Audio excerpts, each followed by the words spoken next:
Pada tanggal 19 April 2018 di Inggris, Ismael Sanchez adalah seorang warga Meksiko. Ia ditangkap atas permintaan Amerika Serikat.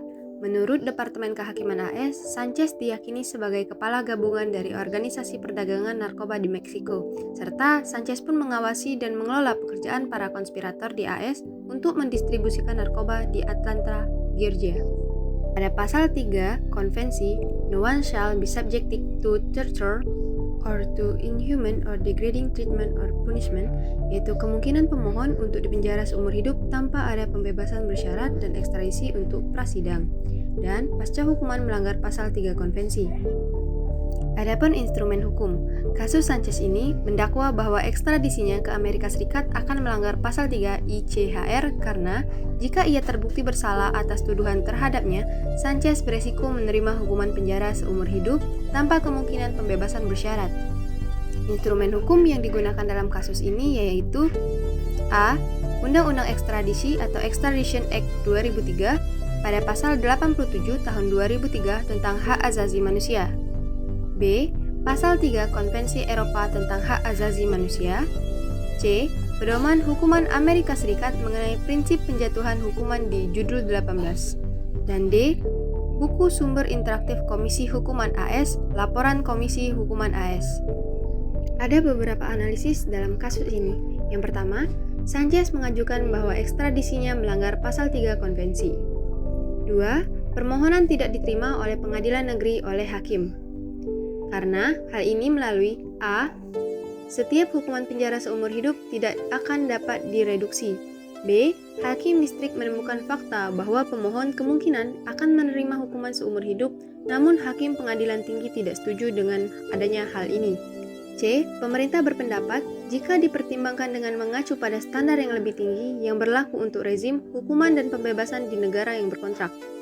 3. Di setiap tahap banding, pengadilan tinggi menolak permohonan Sanchez dan akan memperkuat pemutusan pengadilan tingkat pertama. 4. Majelis berpandangan bahwa terkait penjara seumur hidup, Sanchez tetap dapat menerima pembebasan dengan gerasi eksekutif dan pembebasan belas kasih.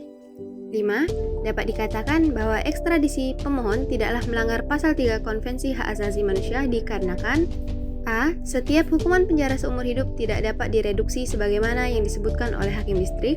B. Pemohon gagal menunjukkan bahwa realita yang terjadi merupakan bentuk pelanggaran hak konvensinya. C. Ahli pemohon mengakui bahwa hukuman seumur hidup jarang terjadi dalam sistem federal. D. Pemerintahan berpendapat bahwa jika ekstradisi ke AS melanggar pasal 3 konvensi.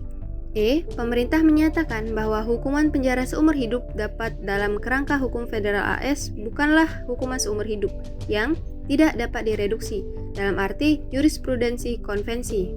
Dan 6. Terkait kemungkinan pemohon dipenjara seumur hidup tanpa adanya pembebasan bersyarat melanggar pasal 3 konvensi diterima karena pledoi dari pemohon bahwa di AS terdapat lebih dari 40% kasus yang dijatuhi hukuman seumur hidup adalah kasus pelanggaran tentang narkoba.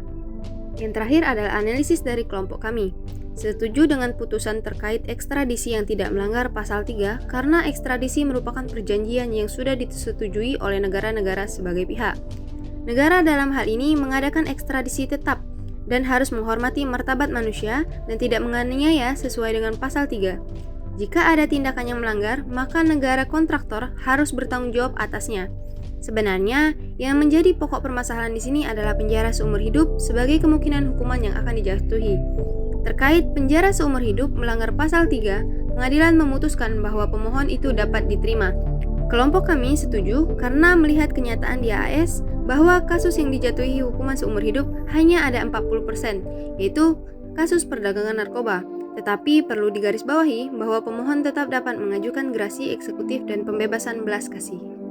Dan adapun kesimpulannya, yaitu keputusan hakim dapat menjatuhkan hukuman kepada pemohon sudah dapat tepat dan sudah tegas, karena pemohon ditangkap sebab diyakini sepenuh sebagai kepala gabungan organisasi perdagangan narkoba.